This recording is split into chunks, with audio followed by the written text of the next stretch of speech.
প্রিয় কোরআনের রাহবারের আপনারা কেমন আছেন? আলহামদুলিল্লাহ রাব্বিল আলামিন। আমরা আল্লাহ তাআলার অশেষ কৃপায় আপনাদের দরবারে করে ভালো আছি আলহামদুলিল্লাহ। ইন্নাল হামদুলিল্লাহ ওয়াসসালাতু ওয়াসসালামু আলা মান লা নাবিয়্যা বা'দা। قال الله تعالى في كلامه المجيد وفرقانه الحميد. أعوذ بالله من الشيطان الرجيم. بسم الله الرحمن الرحيم. شهر رمضان الذي أنزل فيه القرآن هدى للناس وبينات من الهدى والفرقان. صدق يا رب العالمين. قال الله تعالى في شان حبيبه ومحبوبه ومعشوقه مخبرا وآمرا إن الله وملائكته يصلون على النبي يا أيها الذين آمنوا صلوا عليه وسلموا تسليما. اللهم سيدنا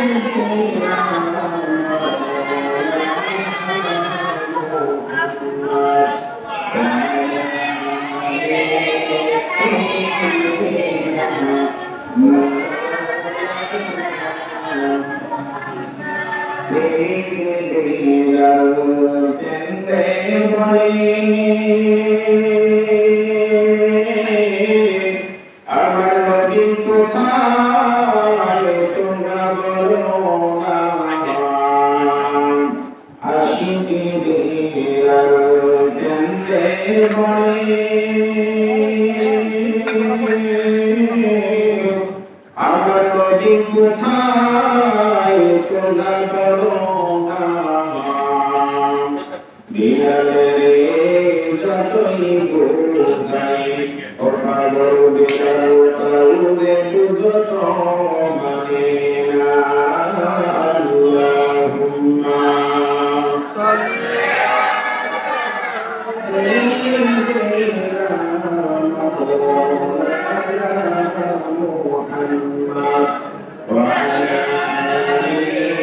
সাইয়্যিদিনা মাওলানা।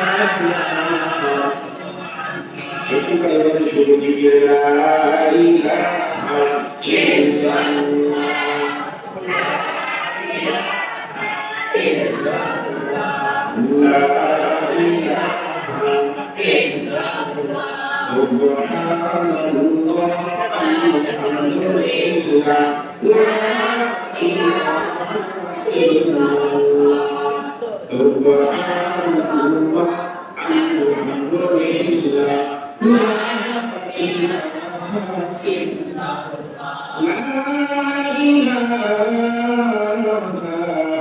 ইল্লাল্লাহ মুহাম্মাদুর রাসূলুল্লাহ সাল্লাল্লাহু আলাইহি ওয়াসাল্লাম। আলহামদুলিল্লাহ আলহামদুলিল্লাহি রাব্বিল আলামিন। সমস্ত প্রশংসা শুকর ও সুজুদ সেই মহান রব্বুল আলামিনের দরবারে, যে মহান রব্বুল আলামিন প্রতিদিনের ন্যায় মাসব্যাপী রোজা রাখার পর্ব সেই সব আলোচনা উপলক্ষে বিরাট দোয়ার একটা মাহফিলে আজকে আপনাকে আমাকে উপস্থিত হন তৌফিক দান করেছেন। এজন্য সকলেই সেই মহান রবের দরবারে শুকরগুজার করছি, সকলেই বলছি আলহামদুলিল্লাহ। حمدا كثيرا طيبا مباركا فيه লক্ষ কোটি দরুদ সালাম বর্ষিত হোক মানবতার মুক্তির যোগ সত্যের কান্ডারি মুক্তির দিশারি সাইয়্যিদুল মুরসালিন খাতামুন নবিয়্যিন শাফিউল মুজনিবিন হাবিবে কিবরিয়া আশরাফুল আম্বিয়া সরকারে মদিনা দুলালে আমিনা বুলুল দুলাল মামিনা দুলালের পুতুল। কোটি কোটি মুসলমানের হৃদয়ের স্পন্দন বিশ্বনবী, যিনি ছিলেন সমাজের সভাপতি, মদিনার রাষ্ট্রপতি, যিনি করেছিলেন মসজিদে নববী ইমামতি, নিজেদের তলোয়ার নিয়ে ইসলাম রক্ষার জন্য, দিন প্রতিষ্ঠার জন্য, আল্লাহর জমিনে আল্লাহর আইন বাস্তবায়ন করে দেওয়ার জন্য একটি নয় দুটি নয় 27টি যুদ্ধের করেছিলেন সেনাপতি, কাঙ্ক্ষিত বঞ্চিত অবতার নবী, যার আগমনে আয়াতে জাহিলিয়া বিখ্যাত হয়ে আমরা পেলাম আলোকিত সমাজ। বলতারা মানুষেরা পেল পথের দিশা, অধিকার মানুষেরা পেল ন্যায্য অধিকার, নারীরা পেল সমাজের সম্মান এবং মর্যাদা। তিনি আখের প্রত্যেকটা মুসলমানের ইমাম, প্রত্যেকটা মুসলমানের ইমানের স্ত্রী, আখেরি নবর পয়গম্বর জনাব মুহাম্মদুর রাসূলুল্লাহ সাল্লাল্লাহু আলাইহি ওয়াসাল্লাম। সম্মানিত উপস্থিতি, যেহেতু ইফতারির সামনে সবাই উনি এসেছেন, আমরা এর কালকে করব না, সংক্ষিপ্ত আকারে আমরা ধন্যবাদ আল্লাহকে কারণে পাঠ থেকে মায়ের রমজানের মুবারকে কিছু তাৎপর্য, কিছু গুরুত্বপূর্ণ আলোচনা চেষ্টা করব। যদিও আমি মানুষকে ছোট, কিন্তু আমি অভাবের কথাগুলো কিন্তু ছোট নয়, কারণ এই কথাগুলো আমার নয়, এই কথাগুলো মহান রব্বুল আলামিনের কালামে পাকের কথা বলেন সুবহানাল্লাহ। এই কথা আমার দিকে না চাইয়ে, আমার দিকে না তাকিয়ে, আমি কতটা ছোট, আমি কি রকম, আমার যোগ্যতা কতটুকু, এলেন কতটুকু, এটা দিকে না তাকিয়ে যে কথাগুলো বলবো, এই কথাগুলো কার, এই কথাগুলো আল্লাহ তাআলা, এটা অনেক বড় কথা, দামি কথা, এটার দিকে খেয়াল রেখে আমরা আমল করার, পালন করার চেষ্টা করব ইনশাআল্লাহ। ইনশাআল্লাহ আল্লাহ রাব্বুল আলামিনের পবিত্র কালামে পাক থেকে যে আয়াতে কারিমা আমরা ধন্যবাদ তেলাওয়াত করেছি, এই আয়াতে কারিমা হচ্ছে সূরা বাকারা আয়াতে কারিমা। আল্লাহ রাব্বুল আলামিন আয়াতে কারিমার মধ্যে বলেছেন শাহরুল রমাদান, রমজান এমন একটা মাস, উনজিলা ফীহিল কুরআন, যেই মাসে আমি আল্লাহ তাআলা কুরআন নাযিল করেছি, সুবহানাল্লাহ। এই মাসটার দাম, মর্যাদা, সম্মান বৃদ্ধি হওয়ার পিছনে এক নম্বর কারণ হলো রমজানুল কারীমে আল্লাহ তাআলা পবিত্র কুরআনুল কারীম নাযিল করেছেন, যে কুরআন পৃথিবীর সমস্ত গ্রন্থের চাইতে সম্মানিত কিতাব, দামি কিতাব।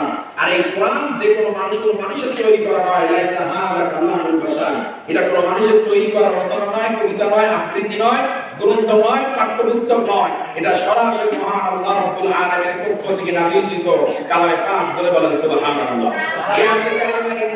এই জন্য আল্লাহ রাব্বুল আলামিন নাযিল করে জানিয়ে দেন যে এই আয়াতে কারিমার মধ্যে তোমাদের জন্য কিছু শিক্ষা রয়েছে, যে রমজানকে সম্মানিত করার পিছনে একটাই কারণ, উনজিলা ফীহিল কুরআন, কোরআন নাযিল করা হয়েছে। কোরআন যদি এই মাসে নাযিল করা না হতো, এই মাসের সম্মান মর্যাদা এত বৃদ্ধি করা হতো না। কারণ একটা एग्जांपल দেই, আচ্ছা বলেন, বরযাত্রী কোনে পক্ষের বাসায় যত বরযাত্রী যায় 100 জন থেকে শুরু করে 200 300 400, মনে করো সর্বোচ্চ 1000 লোক যদি বরপক্ষ থেকে যায়, বরযাত্রী যায়। আচ্ছা বলেন, বরযাত্রী গেল কোনে পক্ষের বাসায়, যদি বরযাত্রী যাওয়ার পরে যদি বর না যায়, বলেন তো কোনে পক্ষ খুশি না বেজান? কথা বলেন, খুশি না বেজান? এই বরযাত্রী বর না গেলে বরযাত্রী কোনো মূল্য, কোনো দাম কোনে পক্ষের কাছে আছে? একটা মাত্র দাম, সেটা হলো বরের কারণে। বর আসবে, বরযাত্রী যত আসুক, বরের কারণে বরযাত্রীদের সম্মান। বর যদি না আসে, বরযাত্রী কোনো সম্মান নাই। এই বর হলো মহান আল্লাহ রাব্বুল আলামিনের কালামে পাক, এই কুরআনুল কারীম হচ্ছে বর, আর এই মাসগুলো আমরা হচ্ছে বরযাত্রী। এই জন্য বরের কারণে মাসের সম্মান আল্লাহ তাআলা বৃদ্ধি করেছেন, জোরে বলেন সুবহানাল্লাহ। কোরআন সম্মানিত কিতাব, কোরআনের সঙ্গে যারাই লাগবে, কোরআনের সঙ্গে যারাই থাকবে, কোরআনের সংস্পর্শে যারাই আসবে, তারাই সম্মানিত হবে। তাদের সম্মান ইজ্জত আমার আল্লাহ তাআলা সুবহানাহু ওয়া তাআলা আকাশচুম্বী করে দিবেন, জোরে বলেন সুবহানাল্লাহ। তার বাস্তব প্রমাণ এই পৃথিবীর জমিনে দেখেন, যারাই কোরআনের সঙ্গে সংস্পর্শে এসেছে, কোরআনকে ধারণ করেছে, কোরআনের আন্দোলন করেছে, কোরআনের আন্দোলন করেছে, কোরআনকে লালন করেছে, কোরআনকে ধারণ করেছে, কোরআনকে গাইডলাইন হিসেবে মেনে নিয়েছে, তাদেরকে আমার আল্লাহ তাআলা দুনিয়া এবং পরকালে সম্মানিত করেছেন। তার বাস্তব প্রমাণ যেই সমস্ত আলেমে দ্বীন, হক্কানি উলামায়ে কেরাম এই কোরআনের হক কথা বলতে গিয়ে আমানু জালেমদের কারাগারে বন্দী হয়েছিল, তাদের এক সময় জনপ্রিয়তা ছিল না। কোরআনের হক কথা বলার কারণে যখন কারারুষ্ট হয়েছে, আমার আল্লাহ তাআলা কোরআনের সম্মানে, তাদের সম্মানে আকাশচুম্বী করে দিয়েছেন। কথা বলেন ঠিক না বেঠিক? আজকে যারা কোরআনুল কারীম শিক্ষা অর্জন করে, শুধু এটা তাই নয়, আমার রাসূল আজকে প্রায় ১৫০০ বছর পূর্বে তার পবিত্র জবানে ঘোষণা করেছেন, খায়রুকুম মান তাআল্লামাল কুরআনা ওয়া আল্লামা, তোমাদের মধ্যে সর্বোত্তম ওই ব্যক্তি যে কোরআনুল কারীম শিক্ষা করে এবং যে কোরআনুল কারীম শিক্ষা দেয়। যারা শিক্ষা গ্রহণ করে এবং যারা শিক্ষা গ্রহণ করে, দুই দুইজনকে আল্লাহ রাসূল সাল্লাল্লাহু আলাইহি ওয়াসাল্লাম সর্বোত্তম মানুষ হিসেবে ঘোষণা করেছেন, কিন্তু হাদিসের কোন ভাষায় কোথাও আল্লাহ রাসূল বলে নাই খায়রুকুম মান তাআল্লামাল ইংরেজি ওয়া আল্লামা, খায়রুকুম মান তাআল্লামাল বীজগণিত ওয়া আল্লামা, খায়রুকুম মান তাআল্লামাল কম্পিউটার ওয়া আল্লামা, খায়রুকুম মান তাআল্লামাল গণিত ওয়া আল্লামা। এইরকম করে অন্যান্য সাবজেক্টের কথা বলা হয়, যত সাবজেক্ট আমাদের সমাজে পড়ানো হয়। আল্লাহ রাসূল বলেছেন খায়রুকুম মান তাআল্লামাল কুরআন ওয়া আল্লামা, যে কোরআন শিক্ষা করলো আর কোরআন শিক্ষা দিল। এই দুইজনকে আল্লাহ রাসূল সাল্লাল্লাহু আলাইহি ওয়াসাল্লাম দুইজনকে সর্বোত্তম মানুষ হিসেবে ঘোষণা করেছেন। সুবহানাল্লাহ। কোরআনের সম্মানে তাদের সম্মান আল্লাহ তাআলা বৃদ্ধি করে দিয়েছেন। এই কোরআন সম্মানিত কিতাব, আর এই কোরআন সম্মানিত কিতাব নাযিল হয়েছে রমজান মাসে। রমজান মাস দেখতে দেখতে আমাদের মাস থেকে বিদায় নিয়ে যাচ্ছে। এখন রমজান মাসের আলোচনা অনেক হয়েছে বিগত দিনে আপনাদের মাঝে, তারপরেও আমি সংক্ষিপ্ত আকারে কয়েকটি কথা বলতে চাই। হয়তো এই আলোচনাগুলো হয়নি। এই রমজান আমাদেরকে কি শিক্ষা দিয়ে গেল এবং আমাদের পরবর্তী করণীয় কি? রমজান আসলো, আমরা রোজা রাখলাম, সেহরি করলাম, ইফতারি করলাম, তারাবি করলাম, এর মধ্যে কি শেষ? রমজানে কি আর কোনো শিক্ষা নাই? রমজানের শিক্ষা আছে। রমজান আমাদেরকে কয়েকটি শিক্ষা দিয়ে যায়, তার মধ্যে অন্যতম শিক্ষা হলো 5টি। আমাদের কয়টি?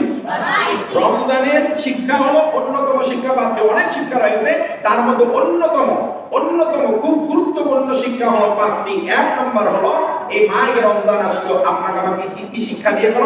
1 নম্বর শিক্ষা, ভালো করে কান লাগান।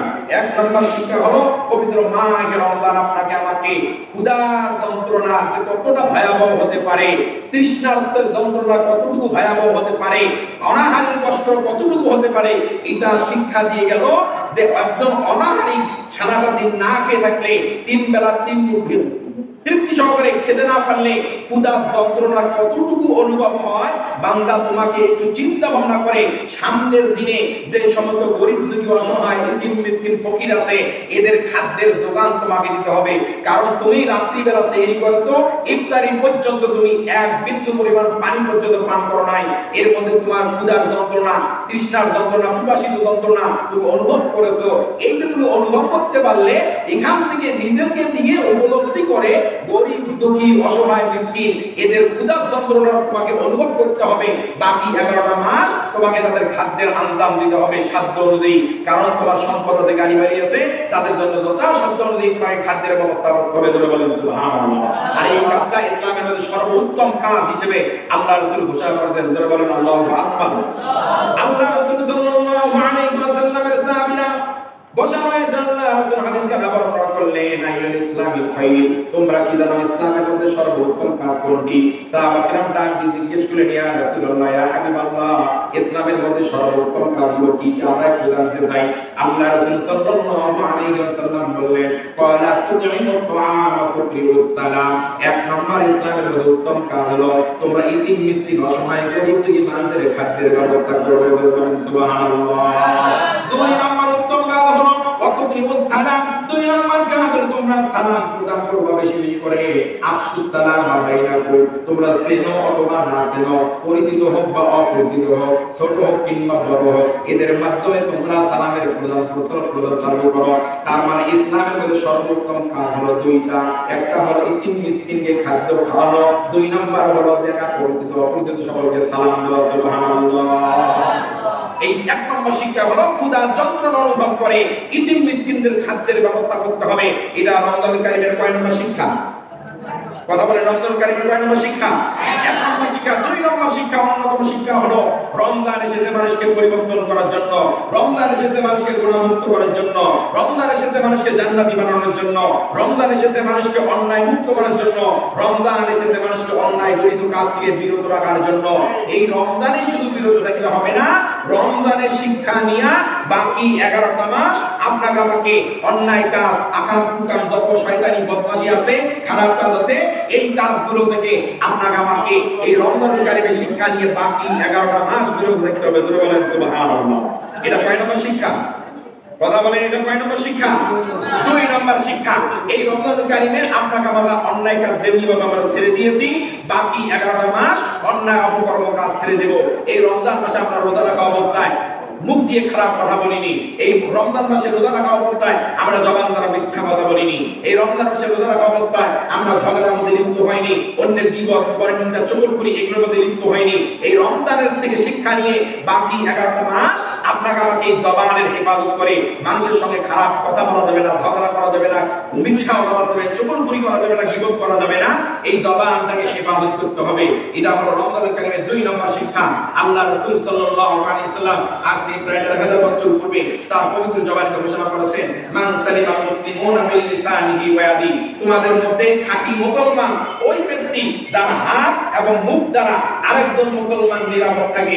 এই নিরাপদ থাকার মানে হলো একজন মুসলমানের জবান থেকে আরেকজন মুসলমান কখনো কষ্ট পাবে না, একজন মুসলমানের জবান থেকে আরেকজন মুসলমান কখনো আঘাতপ্রাপ্ত হবে না, একজন মুসলমানের জবান থেকে আরেকজন মুসলমানের কখনো গীবত করে নিন্দা চর্চা হবে না, একজন মুসলমানের জবান থেকে আরেকজন মুসলমানকে কখনো গালিগালাজ করা যাবে না, এই একজন মুসলমানের জবান থেকে অন্যায় গলিত কথা বের হবে না।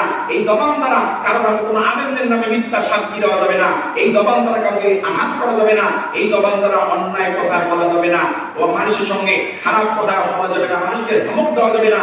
এই জবান দ্বারা বান্দা তোমাকে সব সময় কোরআন কারীমের তিলাওয়াত, আমার নবীর দরুদ, আমি আল্লাহ তাআলার জিকির, এই সমস্ত কাজে মশগুল থাকতে হবে। এই জন্য রমজান এসেছে আপনাকে পরিবর্তন করার জন্য। দেখবেন অধিকাংশ মানুষ দেখবেন রমজান মাসকে এত সম্মান করে, দেখবেন গালি দিতে গিয়েও একটা কথা বলে, রোজা না থাকলে কথাটা বললাম হয়, রোজা না থাকলে কথাটা কইলাম হয়। তার মানে সে রমজানকে সম্মান করে, খারাপ কথা বলা থেকে বিরত থাকতেছে। রমজানকে সম্মান করে সে মিথ্যা কথা বললো না, একটা খারাপ বেফাইসা কথা বললো না। এই শিক্ষাটা শুধু রমজানেই নয়, বাকি 11টা মাস আপনাকে আমাকে নিয়ে, বাকি 12টি মাস, এক কথা সর্বমোট 12টি মাস আপনাকে আমাকে এই জবান দ্বারা অন্যায় কথা, খারাপ কথা, মিথ্যা কথা, গীবত করে নিন্দা, এগুলো থেকে বিরত থাকতে হবে। এটা রমজানের কয় নম্বর শিক্ষা? আমাদের এটা রমজানের কয় নম্বর শিক্ষা? 2 নম্বর শিক্ষা। 3 নম্বর অন্যতম শিক্ষা, এই রমজান এসেছে আপনাকে পরিবর্তন করার জন্য, এই রমজান এসেছে মানুষকে মসজিদমুখী করার জন্য, মাদ্রাসামুখী করার জন্য, এই রমজান এসেছে মানুষকে গুনাহমুক্ত করার জন্য। এই রমজানে যেমনি করে আপনি পাপ কাজ থেকে বিরত থাকেন, অন্যায় কাজ থেকে বিরত থাকেন, এই রমজান মাসে যেমনি করে আল্লাহর ভয় অন্তরে রাখেন, ঠিক তেমনি ভাবে বাকি 11টি মাস আল্লাহ তাআলার ভয় অন্তরে পয়দা রেখে